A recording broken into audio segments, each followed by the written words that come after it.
Good evening again. I'd like to call the community of the whole for the Village of Cary for Tuesday, June 19th, 2018 to order with roll call, please. McAlpine? Here. Betts? Here. Cavelli? Here. Kostler? Here. Weinhammer? Here. Thank you. Would you join me in the Pledge of Allegiance? I pledge allegiance to the flag of the United States of America and to the republic for which it stands, one nation, under God, indivisible, with liberty and justice for all. Thank you. We'll now move to the public comment. Does anybody? I have nobody that has signed in. Anybody? Can I comment on something that happened in the previous meeting? You could talk about whatever you want in public comments. Cassie Pinter, 325 Bryan Drive. I'm really disappointed. I'm really disappointed, and I usually I have something prepared, so I'm just kind of speaking off the cuff here, but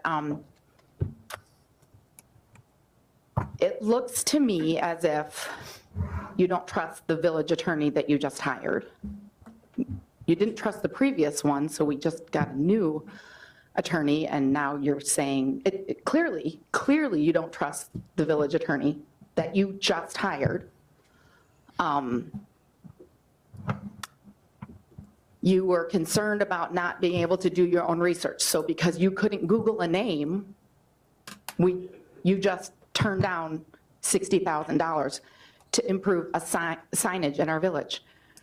You're constantly talking about lack of funds and the village being short of money, and now here you have someone that's offering to kind of alleviate some of that burden financially out of the kindness of their heart, and all they want to do is have their anonymity respected and protected.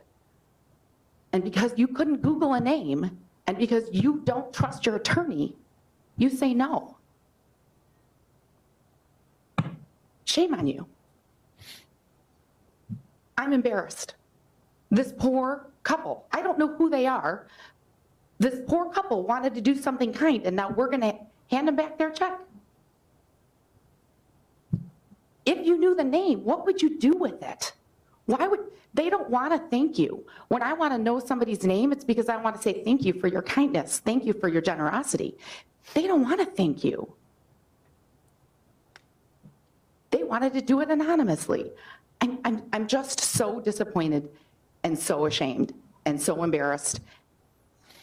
And I kind of feel like you're not going to get anybody donating any money from here on in. You just set a precedent. You're not going to get an anonymous donation. You're not going to get donations from this point forward. You did that. Anybody else like to address the committee of the whole? We'll go ahead and close public comments. We're going to convene a series of public hearings now. One is to consider the approval of a variance for an additional wall sign at a conditional use for an electronic message center for Golden Eagle Community Bank located at 650 Northwest Highway. Brian.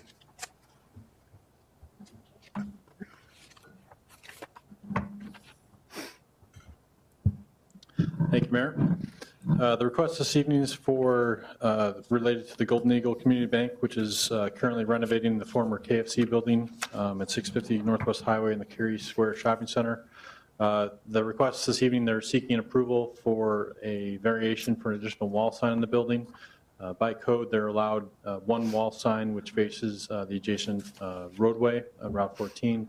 They're seeking a variation to install a second wall sign that would face the rear of that building towards the shopping center.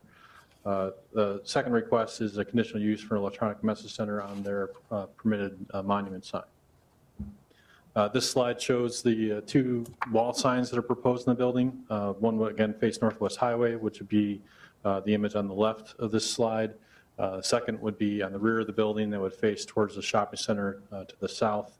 By code, again, the one wall sign is permitted here based off the frontage of the building towards the roadway. The second sign requires a variance for approval. The variance is kind of in keeping with other variances that have been supported by the village in the past. Most recently, the village supported variances for the Starbucks building, which is directly next to the site, to have additional wall signs that also face the parking lot of the shopping center. So staff is supportive of the variation request in this regards. Excuse me, Mayor. Sorry, Brian, to interrupt you. I don't know if you guys realize, but when you're whispering back there and having conversations with each other, I know you're laughing because you think it's funny, but it's louder and we can hear it up here. And so I'm just going to ask if you could maintain order during the board meeting, and if you guys want to have a conversation, to please take it upstairs. It's distracting. I know you guys think it's funny, but it's not. Well, the mayor's wife was laughing, so I don't think it's funny. Thank you for addressing us now and not when All right, let's, I looked at you the entire time you spoke. it's noted. Thank you, trustee Weinhammer. Brian, continue, please. As proposed, this bank is proposing to install a monument sign at the location of the former KFC monument sign that was on the property. The proposed sign will be about 64 square feet in area, which is the maximum permitted by code. But they're also proposing, as part of that sign, to install electronic message center. Under village code, electronic message centers require conditional use within the zoning district, and that the maximum area of the permitted sign that can be used for an EMC would be 40% of the sign area. So as proposed, the 25 square foot for the sign will comply with that standard of the total 64 square foot area. As the board is aware, there are various standards that are within the village's sign code for review of both variances and conditional uses. This slide summarizes the standards that are required to be met for a variance. As mentioned, staff believes that the standards in this case are established on the property, and the village has supported similar variances for other commercial outlot properties in the near vicinity.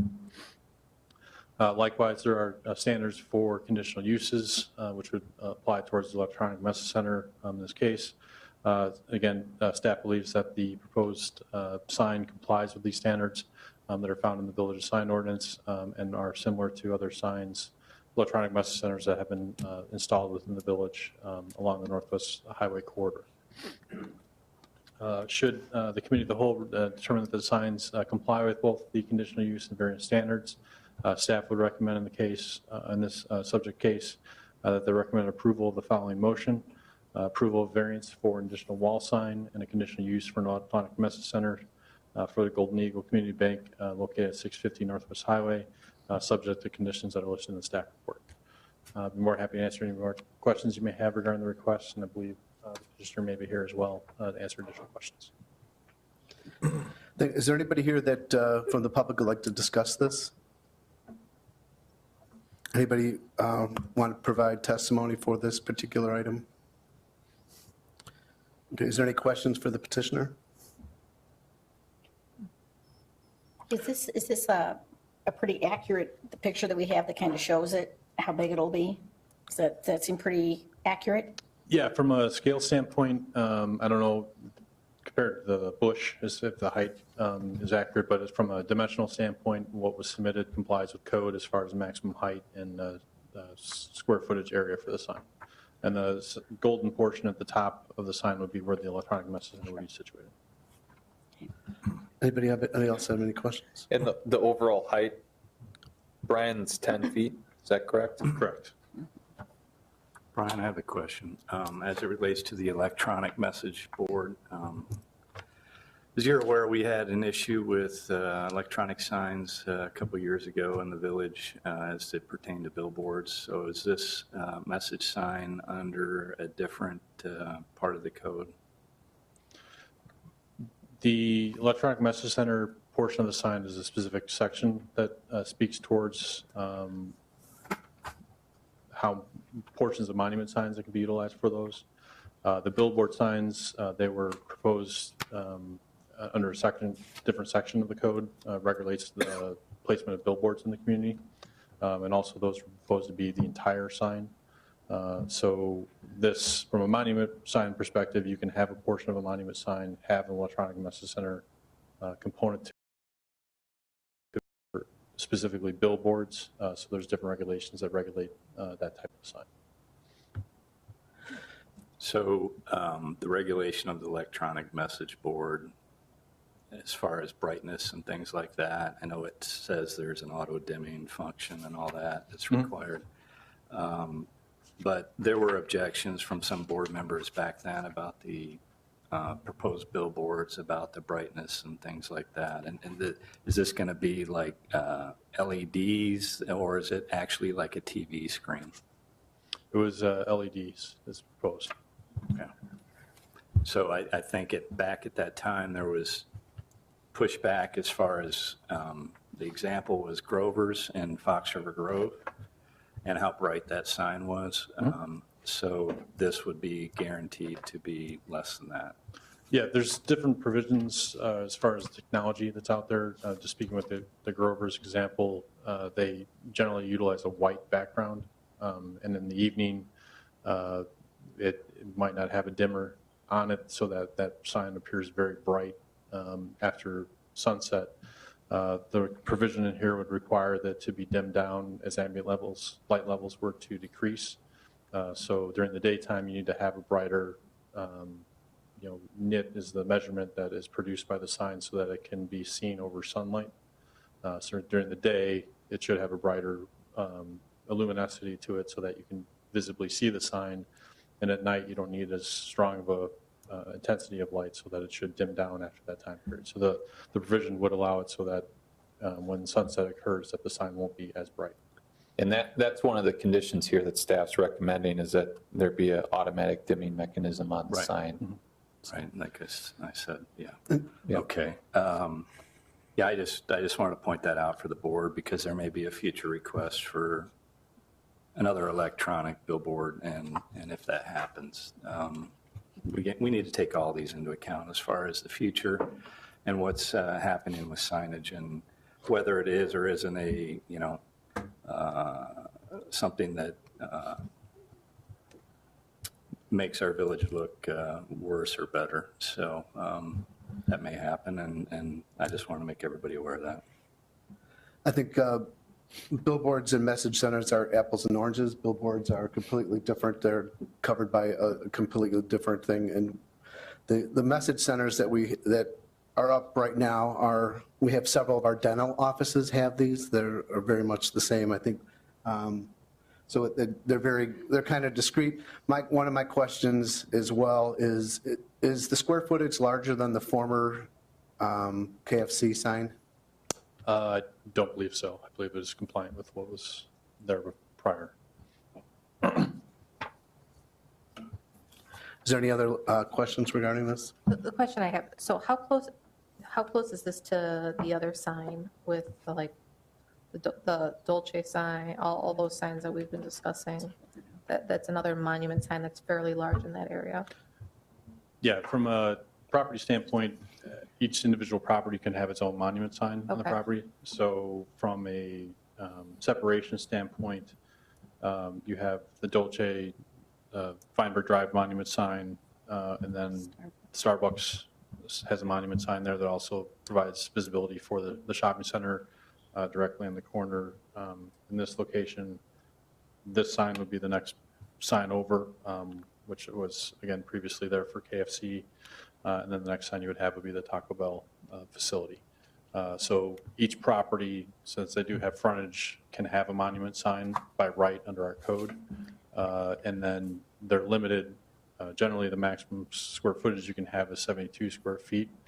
Due to the frontage of this property along Route 14, the width of the lot, the maximum they can actually go up by code is 64 square feet. So our code does reduce the amount of signage that they can have based off their linear frontage for the lot. Okay, so their request, it meets the code then, the 64. Correct. Yeah, the only request that is, this is seeking approval of tonight is for the electronic message portion of the sign.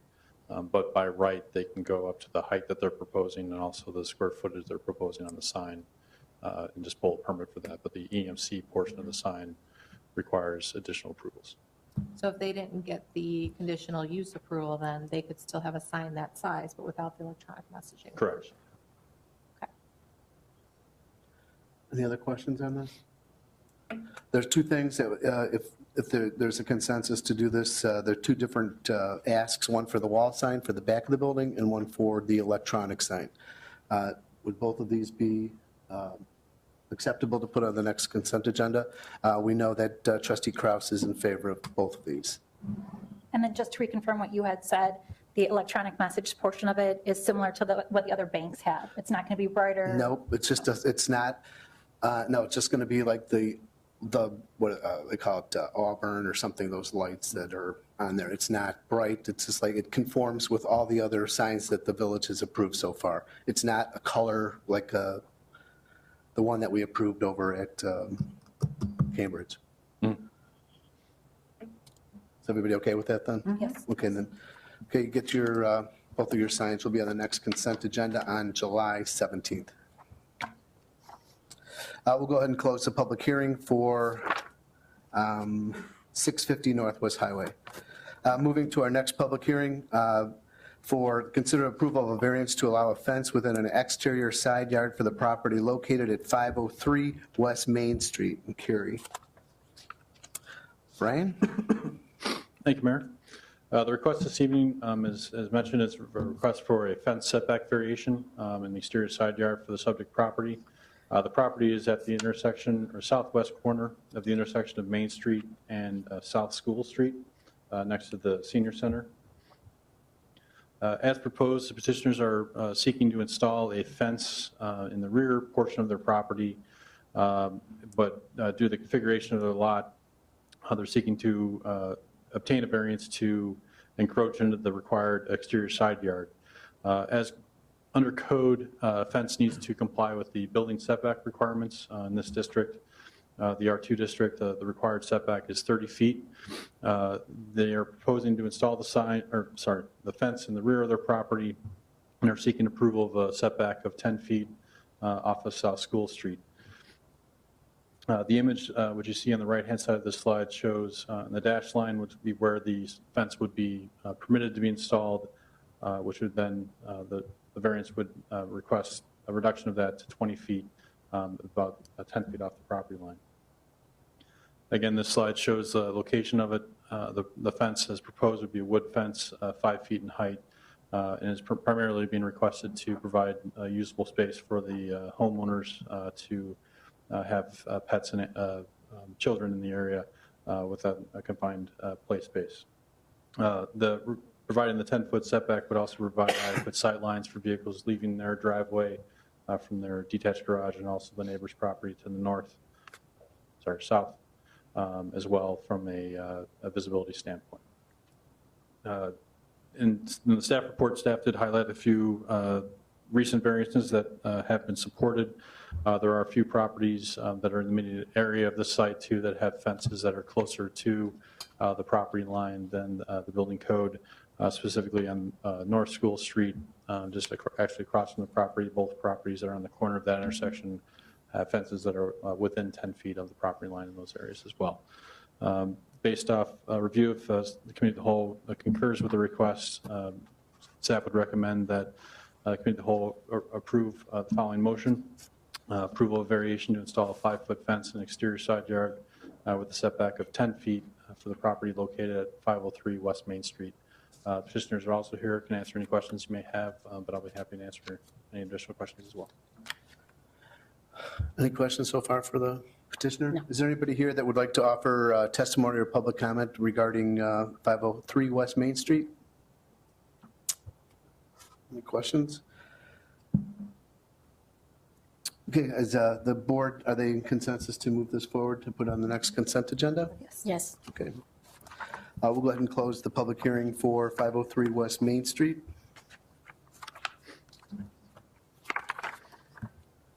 One more public hearing to consider approval of a variance to allow a 6-foot fence along the south and east property lines at the property located at 253 Pearl Street.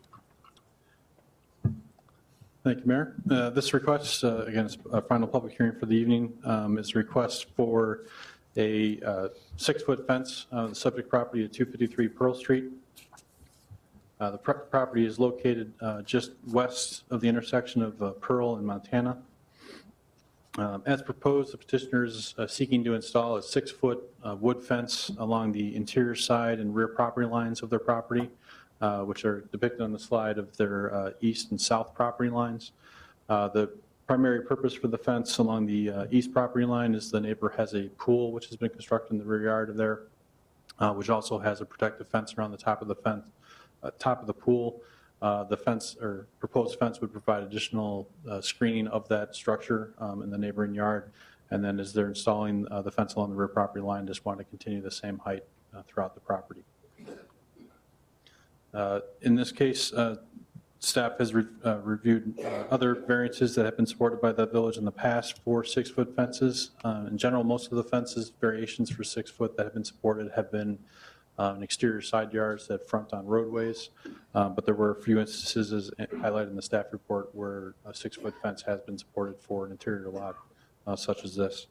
And in this case, if committee of the whole concurs with the recommendation, they should recommend approval of variation to install a 6-foot fence in the interior side yard and rear yard for the property located at 253 Pearl Street. I'd be happy to answer any questions you may have in this case. Is there anybody here that would like to offer public testimony or comment regarding 253 Pearl Street? Okay, board have any questions for the petitioner? No. Would it be okay to put this on the consent agenda on July 17th? Yes. Again, trustee Kraus was in favor of all these here, so, okay. We'll go ahead and close public hearing for 253 Pearl Street.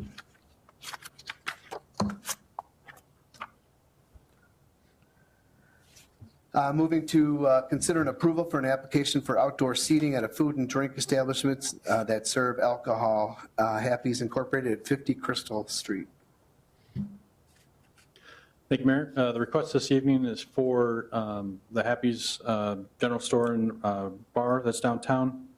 The proposal is to construct a outdoor dining area in the rear of that establishment that would be subject to approval of the village committee of the whole, was required before final approval by the village board.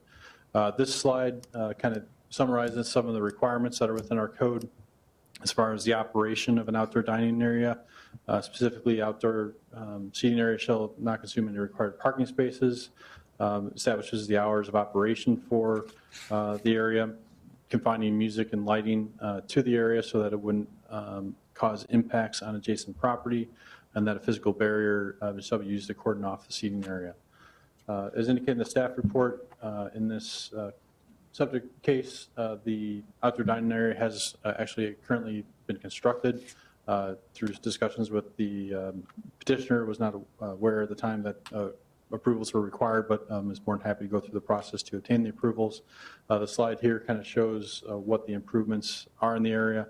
The dining area will be located between the principal building and a detached garage on the subject property, and will not be visible from Northwest Highway. Due to the configuration of buildings along the street frontage, they're developed basically with 0-foot lot lines, so you cannot see into the rear of the yards of those properties. In addition to not being visible, there is some signage that's on the umbrellas under our code. There is provision that no advertising or logos can be on umbrellas in outdoor dining areas unless they're advertising the name of the business or the business at the location. Staff would recommend a waiver for those signage requirements on these umbrellas, as they, again, are in the rear of the property, not visible from the roadway. Therefore, in this case, staff is supportive of the request and waiver of logo requirements for the umbrellas, and would recommend approval of the request this evening. The operator of the restaurant is also here as well, and be happy to answer any additional questions you have regarding this request. Any questions for the petitioner? I do have one question. On the picture that we have, it looks like there's cars parked between the building and the new patio. There won't be any parking between that. That's where the patio would be here. Right, but will there be parking right here? So, So, just a minute, sir. I'll invite you up in just 1 second once she's asked the question, okay? If you can see my cursor on the screen in this location, so the parking or spaces that are here, it's not designated parking lot. It's basically a gravel area. But the way that the outdoor seating area has been designed is that you can have parking on the side in this location. You can kind of see that in the upper right-hand portion of this image, where the cars are basically pulled up against the fence. So the vehicles that are parking in this location now would be able to park in this location as they have to access the site through this area originally due to the detached garage, but it would still provide parking in that area for the vehicles that were currently there. Brian, that was my concern as well with the parking, just that, isn't there a minimum amount of parking spaces required for a business like this? There's no additional parking required for providing outdoor dining spaces. So from a code perspective, it still looks at the building space envelope for the restaurant or the business use. Outdoor dining does not require additional parking per code. Yeah, I'm not saying additional parking, I'm just saying parking in general for the business. Yeah, there's a minimum code requirement for parking. Which is, It varies based off the square footage of the space. do we need another exemption? That's what I'm getting at. No. In this So case. I don't really see any parking spots, so If on-street parking. There's, that yeah, counts as parking. it's an existing facility from a standpoint that there's a non-conforming structure from a standpoint as far as what parking is provided in the area. Within the downtown area, you have various on-street parking or parking over the metro station that has, is available to businesses downtown to utilize. If there's a building expansion, we would look for additional parking to be provided at that point or a variation required for any additional square footage that's added to a building. But with the existing building, there was not additional parking that was required for the use. Okay. Did the petitioner would you like to come up and address the board? Explain. Since this, okay, never mind. Going to the book here. Good evening. Hi. Well, I got my first chance to introduce myself. So name's Todd Rhodes, and everybody up here calls me Happy. I've had a lot of fun. Love being here. I lived up here, now with my kids as well. As a matter of fact, they've been behaving really well. Doing a good job. That's Ryder and Bo back there. Yeah, we're having a lot of fun. We're quite different. If you haven't checked us out, please do so. There's a lot that we offer. We're not just a bar. To date, we've sold almost 160 Happy's t-shirts from February to now. So the community's definitely grabbed hold of what we're doing. We have a car in the car show. My personal band's and we're the opener for the Main Street Festival this year. So we really enjoy being here. So in regards to the parking, I just want to address that real quick. There's no parking in between that space. There's parking off to the side, and we've got tenants upstairs, so we're totally good there. I did want to give you guys, if it's okay, I know this isn't time to necessarily address you as a whole, but I have a paragraph statement from Pete Douglas, who is a trustee from Barrington, and I've had this, I've been holding on to it. I think at some point, if you want to read it, it's literally a paragraph, but it gives you a good idea of who I am and how I like to roll. We dive right in. We really work hard with the community. We're working on a couple things right now for Veterans Park. Mark was nice enough to come in within 2 weeks of us being open. And the one thing I noticed back there by the park is that, number one, it doesn't get used a lot, but number two, it needed some help. So we, in regards to Memorial Day, really made it look awesome back there because whoever was at the podium was staring straight back at us. And there was no way I was going to not have that look incredible, and it did. So we had flags flying, just sat out there at a table, my girlfriend, myself, a friend of ours. We heard the whole ceremony. It was super cool. It was really a great experience for me because I didn't know that they were going to announce all the soldiers that had passed going back to the Civil War. And I was just so happy to be able to be out there and you know, it looked great, and I'm glad it did, because there were a lot of people out there for that event that day. So you'll hear a lot more about things that we're working on. You know, I've offered up a couple things with Chief Finland, and, you know, we'll address some things with the fire department as well, because that's basically what I do. And you'll kind of get the hint of that from this letter. So if you have any questions or want to come see us, I'm almost always there. We're open in the evenings. I'm a school bus driver during the day for 220, and I work full-time over there, so always happy to talk to you guys. Thank you. Thank you very much. Anybody have any questions for the petitioner? You can give them to partner, you know. He'll hand them out. I can help out. You want- Happy. Thank you. While he's handing out his Happy news. happiness, is there any questions for him before he goes back? Does anybody have any issues with this? Put this on the consent agenda on July 17th? I'm good.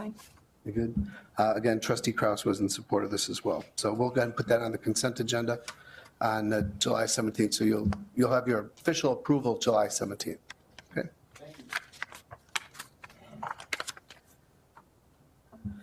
Moving to a discussion regarding the utilization of a collection agency to review a draft RFP for collection agency service. Michael, you got this one? I have this one. In an attempt to try and collect some outstanding accounts receivable, we're looking to utilize the services of a collection agency to make that possible for us. Attached to the memo is a draft of an RFP, and I just wanted to present it to you this evening and see if you had any questions, concerns. I'd be more than happy to address them.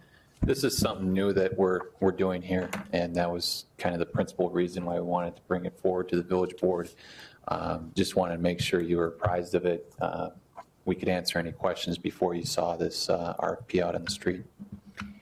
Roughly how many, what are we looking at from a collection standpoint? What are we writing off as bad debts on an annual basis? A rough idea. Well, really, the primary reasons I see utilizing the service is to collect some outstanding administrative violations. Okay. There's about 300 of those currently outstanding. They total approximately $60,000. Will you get to the point over time where you have some of the same people racking up the same violations? If they're not forced or willing to pay one of them, there's really no reason, or they don't feel there's any reason to pay the second or the third one that's sitting out there. So it's almost like we have to take this option in order to increase our chances of collecting. Otherwise, we don't have any leverage to collect it. So we're currently not using any service or anything? Now, we currently are not using any collection service at all. And how far back do you go with some of these debts? Some of them would probably date back probably 3 to 4 years when they started the administrative adjudication. The other primary use that we'd have would be related to water bills for people who have moved out of the community. Many times we are able to get a forwarding address. That doesn't mean that once we send them that final bill that they're willing to pay it. Sometimes the addresses we have aren't correct either. So if we utilize a collection agency, hopefully we can take advantage of their skip tracing to try and track down some of these people and collect some of that outstanding money. Anybody have an issue with this? No, I think it's great. Thank you. We'll get it sent out shortly. Thank you. Discussion on Adopt a Roadway program. Eric. Thank you. This evening, we are seeking some feedback from the village board at the committee of the whole on the village's Adopt a Roadway program. As you might be aware, the program has been in place since 2012 with the adoption initially of West Main Street between Carroll Algonquin and downtown. Right now, the program has a parameter that the groups must collect litter at least 4 times per year on a voluntary basis for a minimum 2-year period, and at that time, they are eligible for renewal with approval from the board. As part of the program, following the parameters in the State of Illinois' Adopt a Highway Act, the signage is placed at both ends of the area that the litter is being collected. And as we noted in the packet, based on current quotes at least, it's about $53 per sign. And we do try to utilize existing signposts to avoid sign clutter and reduce costs. Otherwise, an additional $73 post would be added. So with that, I'd be happy to answer questions about the program and would love to hear the committee's suggestions if there is a desire to modify the program as well. Eric, from what I read on here, it seems to be that this is designed more for, to be used for a group instead of an individual. Would you agree with that? The program offers it basically to volunteer group, well, either or actually. It's volunteer groups or individuals.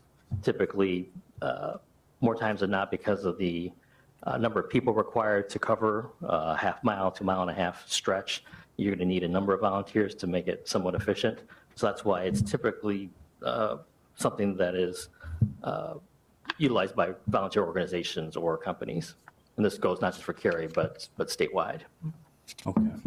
Just everything I see, even state statute refers to a group, what, 3-4 times? And my point being that another trustee made an accusation about political motives with this program, and it would be, I think the purpose of the program is to get people involved in the community that are helping cleaning up our roadways, and that would be a group. And it not is really a purpose to self-label one part of a roadway for themselves. Do you agree with that? I guess I can only speak to what the Adopt a Highway Act states in the Illinois Administrative Code, and that they offer it for sponsoring groups or individuals, and that they do require certain things, specifically that we designate the areas, that we sign them, we provide them with the garbage bags and safety apparel. That's at least the parts I personally could speak to. Sure. We just look at it more or less, I guess, from a staff perspective of, if an organization or a business wants to, pick up some trash. And I think that's great. Opportunity to get them some signage, I guess, and some notoriety, but. And that's fantastic. I have no issue with that at all. But I think there might need to be some rules as it relates to one individual putting their name on a sign for certain reasons to adopt part of the roadway. What are you referring to? I'm referring to another trustee's comment related to what I just said, that he didn't want it to be Did you want political. to comment on what? And I think that this program was directed to groups. It says group over and over and over, so I have no issue if it's a business or a nonprofit or any type of group that wants to help out the community, but I don't think it should be a situation where one person has their name on a sign. That's my opinion. What about if it said in memory of, I think I've seen those before on the roadways, like, for roadside cleanup in Well, that would memory of. probably be like a, almost a foundation for the memory of somebody, which would be a group. So that would be, you're saying that they have to be a legal organization, legal business, so it couldn't just be a family that wants to I don't know. adopt a It's up highway? to I've the seen board. families. It's up to the board. I'm just shooting out, my opinion on this, because everything in here says the group, members of the group, this group. The group accepts the responsibility, if we're going to accept one person's name on a sign, then it should say the individual or group. We can handle it whatever way the board desires to do so. We can modify the program to make it specific to what the board wants, so. What is the direction the board would like to go with this? For the record, Trustee Cross had mentioned to Administrator Reif that he was fine with the way it is right now. Yeah, we talked briefly, and he said that he was comfortable with the items on the committee of the whole agenda. Is there any other changes that people would like to see done, modifications? I think if we need to make it a group or individual, if we're going to have the program, I don't see what difference it makes. So, Well, I think we need to accommodate both, like Trustee Kostler was saying. Well, in my opinion, a group is more than one person. So if two people are out there, if somebody from, I've done it years ago with Knights of Columbus, we're out there as a group. Right. There was actually only two of us that one day. So that constituted a group. So I don't want to turn away anybody or any family that wants to help the village in any way. This is a great asset to have, that if we get more people involved, that would make our jobs a little bit easier from a public works standpoint. Well, I guess I'm not a huge fan of all the signs, but it looks like according to statute here, that's part of the provisions of the sponsoring jurisdiction. So That's if we correct. keep this program, then that's kind of a We pointless do argument. need to sign it. I- Wait, say that one more time. Do we need the signs or we need the signs? Yeah, the statute I'm looking at right now says we would. But Okay. that's part of our responsibility. Which is why you see in the photo from the packet as well, we always try to, and that's with any sign installation, we always try to cohabitate signs that are, when allowed. So like in the case of the one on West Main Street, that's on the same post on one end with the speed limit sign. On the other end, I believe it's on the, maybe no parking sign shares, it's the same post. We always try to maintain that practice.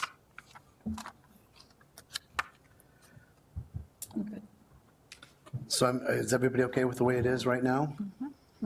Yeah. Are we changing with the sign? Are you looking, Eric, to have it changed where it says, the picture says carried out the roadway litter control by this one here where it says, Yes, that's the updated version of the sign. and that's what you're asking to go ahead and have done? Oh, that's, yeah, part of the program. We have not installed any of those yet. We were waiting for this discussion to make sure that there weren't any changes or elimination of the program before we had those signs ordered. Because the picture next to it is the way that it currently is, but you want to go ahead and That's- update it? No, the one that's there, that's the existing corridor that has requested renewal. That one, no, we have not approved yet. That sign would just remain in place, but for any new sponsorships that come up, we would obviously go with the newer version of the sign. Unless the board directs us to replace the existing sign, but. Okay. Are you comfortable with that? And then one just off-the-cuff suggestion, in terms of our application papers, we could replace the term group with sponsor. Right. Make it neutral in terms of one or many people. We always require, as you can see in the paperwork, a coordinator, so there's a single point of contact, so there'll always need to be at least one person that sort of speaks for the group and applies on behalf, if there is more than one person, but I could use the word sponsor throughout to make it clear. That's a good idea. Like that. I like that. Okay, so can this go on the consent agenda with that modification? Eric, we didn't approve this application previously by resolution at all. It was just administratively? It was back in November of 2012, it was discussed at the Public Works Committee and then approved by the village board at that point Okay. to initiate the program. Okay. And then since that point, as new applications come forward, I've been bringing a resolution for approval by the board for each individual application, as opposed to a staff approval. If it was approved previously by the village board, We I'd don't probably need to. say, well, You wouldn't have to bring it back. If you just want to change language on the agreement, it's something that would need to come back. Okay. It's not a major modification to the program. Okay, so we don't have to bring this to the next agenda. Right, Thank you. thank you very much, Eric, appreciate it. I will entertain a motion to adjourn. So moved. Second. All in favor? Aye. Opposed? We are adjourned.